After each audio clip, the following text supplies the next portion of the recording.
Supreme court ನ್ಯಾಯಮೂರ್ತಿ ಮೇಲಿನ ಹಲ್ಲೆ ಖಂಡಿಸಿ ಕಂಪ್ಲಿಯಲ್ಲಿ ಸಮಾಜ ಸೇವಾ ಕಾರ್ಯಕರ್ತರಿಂದ ರಾಷ್ಟ್ರಪತಿಗೆ ಮನವಿ. ಸರ್ವೋಚ್ಚ ನ್ಯಾಯಾಲಯದ ಬಿಆರ್ ಗವಾಯಿಯವರ ಮೇಲೆ ನಡೆದ ಕೃತ್ಯ ಖಂಡಿಸಿ ತಪ್ಪಿತಸ್ಥ ವಿರುದ್ಧ ಕಾನೂನಿನ ಪ್ರಕಾರ ಕಠಿಣ ಕ್ರಮ ಕೈಗೊಳ್ಳಬೇಕೆಂದು ಸಂಘಟನೆ ಮುಖಾಂತರ ಮನವಿ. ಸಮಾಜ ಸೇವಾ ಕಾರ್ಯಕರ್ತರ ವೇದಿಕೆ ರಾಜ್ಯ ಕಾರ್ಯದರ್ಶಿಗಳು ಮತ್ತು ಪದಾಧಿಕಾರಿಗಳು ಹಾಗೂ ಸದಸ್ಯರು ಪ್ರಜಾಪ್ರಭುತ್ವದ 4 ಅಂಗಗಳಲ್ಲಿ ಮುಖ್ಯವಾದ ಅಂಗವಾದ ನ್ಯಾಯಾಂಗವನ್ನ ಪ್ರತಿಯೊಬ್ಬರೂ ಗೌರವಿಸುವುದು ಮತ್ತು ಯಾವುದೇ ತೀರ್ಪಿಗೆ ತಲೆಬಾಗುವುದು ನ್ಯಾಯಾಂಗಕ್ಕೆ ಮಾತ್ರವೇ. ಆದ್ದರಿಂದ ಯಾವುದೇ ವೈಮನಸ್ಸು ಇರಲಿ, ಸರ್ವೋಚ್ಚ ನ್ಯಾಯಾಲಯದ ಮುಖ್ಯ ನ್ಯಾಯಮೂರ್ತಿಗಳಾದ ಬಿಆರ್ ಗವಾಯಿಯವರ ಮೇಲೆ ನಡೆದ ಕೃತ್ಯ ಅತ್ಯಂತ ಖಂಡನೀಯವಾಗಿದ್ದು ಇದು ನ್ಯಾಯಾಂಗದ ವ್ಯವಸ್ಥೆಯ ಗೌರವಕ್ಕೆ ಧಕ್ಕೆಯಾಗಿದೆ.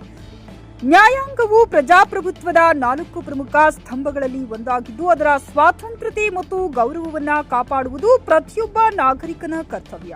ಇಂತಹ ಅಸಭ್ಯ ಹಾಗೂ ಅಶಿಸ್ತಿನ ಕೃತ್ಯಗಳು ನ್ಯಾಯಾಂಗದ ಜನತೆಯು ಹೊಂದಿರುವ ನಂಬಿಕೆಯನ್ನ ಕುಂದಿಸುತ್ತದೆ. ಘಟನೆ ಸಂಬಂಧಿಸಿದ ತಪ್ಪಿತಸ್ಥರ ವಿರುದ್ಧ ಕಾನೂನಿನ ಪ್ರಕಾರ ಕಠಿಣ ಕ್ರಮ ಕೈಗೊಳ್ಳಬೇಕೆಂದು ಮತ್ತು ನ್ಯಾಯಾಂಗದ ಮಾನ ಮತ್ತು ಸಂವಿಧಾನದ ಮೌಲ್ಯಗಳನ್ನು ಕಾಪಾಡುವುದು ನಮ್ಮೆಲ್ಲರ ಕರ್ತವ್ಯವಾಗಿದೆ.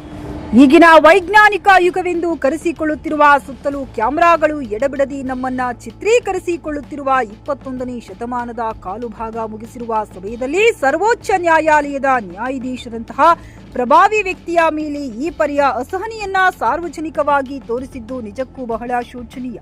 ಆದ್ದರಿಂದ ತಪ್ಪಿತಸ್ಥ ವ್ಯಕ್ತಿಯ ಮೇಲೆ ಶೀಘ್ರವಾಗಿ ಕಾನೂನು ಕ್ರಮ ಕೈಗೊಳ್ಳಬೇಕೆಂದು ಸಮಾಜ ಸೇವಾ ಕಾರ್ಯಕರ್ತರು ಮನವಿ ಸಲ್ಲಿಸಿದರು. ಸಂದರ್ಭದಲ್ಲಿ ಸಮಾಜ ಸೇವಾ ಕಾರ್ಯಕರ್ತರ ವೇದಿಕೆ ರಾಜ್ಯ ಕಾರ್ಯಾಧ್ಯಕ್ಷರಾದ ಟಿಎಚ್ಎಂ ರಾಜ್ಕುಮಾರ್, ಎಚ್ ಗೋಪಾಲ್, ವಿವಿಧ ಸಂಘಟನೆಗಳ ವಸಂತ ಕಹಳೆ, ಎಚ್ ಮರಿಯಣ್ಣ, ಲಕ್ಷ್ಮಣ, ವಸುರಾಜ್, ವೆಂಕಟೇಶ್, ಎಚ್ ಮಂಜು, ರವಿ, ಮಣ್ಣೂರ್, ಹುಸೇನಪ್ಪ, ರಾಮಾಂಜನೇಯ, ರುದ್ರಪ್ಪ, ಬಸಪ್ಪ, ನಾಗಪ್ಪ ಉಪಸ್ಥಿತರಿದ್ದರು. ಅಂಬೇಡ್ಕರ್ ಬಗ್ಗೆ ನೀವು ಏನಾದರೂ ಬಂದರೆ ಅಥವಾ ಸಂವಿಧಾನ ಬಗ್ಗೆ ಬಂದರೆ ಸಂವಿಧಾನ ಉಳಿವಿಗಾಗಿ ನಮ್ಮ ಪ್ರಾಣವನ್ನೇ ತ್ಯಾಗ ಮಾಡ್ತು ಅಂತ ಹೇಳಕ್ಕೆ ನಾನು ಇಷ್ಟಪಡ್ತಾ ಇದ್ದೀನಿ.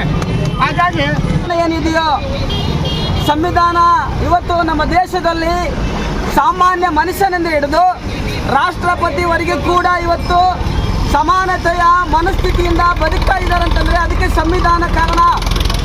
ಸಂವಿಧಾನದ ಅಡಿಯಲ್ಲಿ ಕೆಲಸ ಮಾಡುವಂಥ ನ್ಯಾಯಾಧೀಶರ ಮೇಲೆ ಸುರಿಯುವಂಥ ಪ್ರಕರಣ ಇವತ್ತು ನಡೀತಾ ಇದೆ ಅಂತಂದರೆ ದುರದೃಷ್ಟಕರವಾಗಿರ್ತಕ್ಕಂಥ ಸಂಗತಿ. ನೋಡಿ, ಮುಂದಿನ ದಿನಗಳಲ್ಲಿ ಆ ವ್ಯಕ್ತಿಯನ್ನ, ಕಿಶೋರ್ ಎನ್ನುವಂಥ ವ್ಯಕ್ತಿಯನ್ನ ನೀವು ನೇಣಿಗೇರಿಸಬೇಕು. ರಾಷ್ಟ್ರಪತಿಗಳಲ್ಲಿ ನಾವು ಮನವಿ ಮಾಡ್ತಾ ಇದ್ದೀವಿ. ರಾಷ್ಟ್ರಪತಿಗಳೇ, ನೀವು ಕೂಡ ಸಂವಿಧಾನ ಅಡಿಯಲ್ಲಿ ಹುದ್ದೆಯಲ್ಲಿ ನೀವಿದ್ದೀರಿ. ನಿಮ್ಮನ್ನ ಕೈ ಮುಗಿದು ನಾವು ಮನವಿ ಮಾಡ್ತಾ ಇದ್ದೀವಿ. ಆ ವ್ಯಕ್ತಿಯನ್ನ ನೇಣಿಗೇರಿಸಬೇಕು. ನ್ಯಾಯಮೂರ್ತಿಗಳಂತಂದ್ರೆ ಇಡೀ ದೇಶಕ್ಕಷ್ಟೇ ಅಲ್ಲ, ಪ್ರಪಂಚಕ್ಕೆ ನ್ಯಾಯ ಕೊಡುವಂತ ನ್ಯಾಯಾಧೀಶರಿಗೆ ಇವತ್ತು ಸೂಯಸುವಂತ ಪ್ರಕರಣ ನಡೀತಾ ಇದೆ ಅಂತಂದ್ರೆ ಯಾವ ದುರ್ದೈವ. ಇದನ್ನ ನಾವು ಸಹಿಸಲ್ಲ. ಸಾಮಾನ್ಯ ಮನುಷ್ಯರನ್ನು ಹಿಡಿದು ಇವತ್ತು ನಾವೇನಿದ್ದೀವಲ್ಲ ಹೋರಾಟಗಾರರು ಇದನ್ನ ಖಂಡಿಸ್ತಾ ಇದ್ದೀವಿ. ವಕೀಲನಾಗಿ ಕಿಶೋರ್ ಒಬ್ಬ ವಕೀಲ ಅಂತ ಹೇಳ್ತಾರೆ. ಅವರು ವಕೀಲ ಹೌದೋ ಗೊತ್ತಿಲ್ಲ.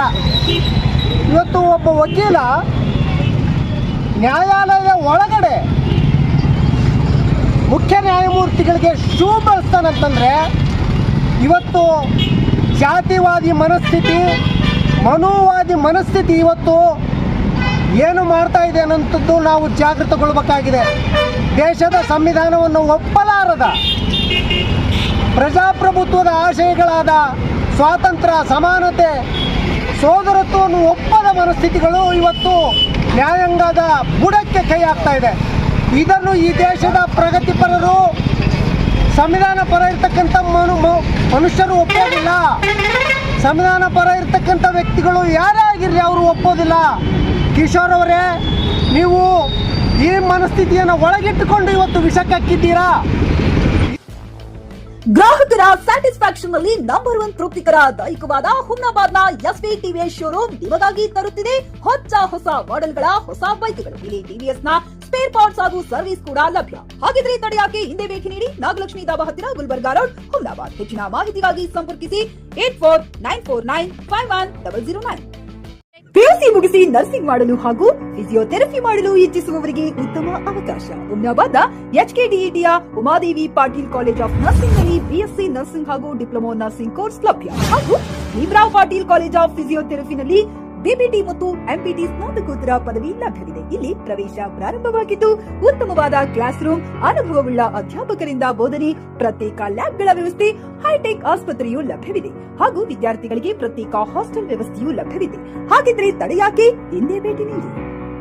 NH65 ರಸ್ತೆ, ವೀರಭದ್ರಗಿರಿ, ಸಿಂಗನಕೀರ ಕ್ರಾಸ್, ಹುಮ್ನಾಬಾದ್. ಹೆಚ್ಚಿನ ಮಾಹಿತಿಗಾಗಿ ಸಂಪರ್ಕಿಸಿ ಆಡಳಿತಾಧಿಕಾರಿ ಡಾಕ್ಟರ್ ಸದಾನಂದ ಪತ್ರಿ 9019078988.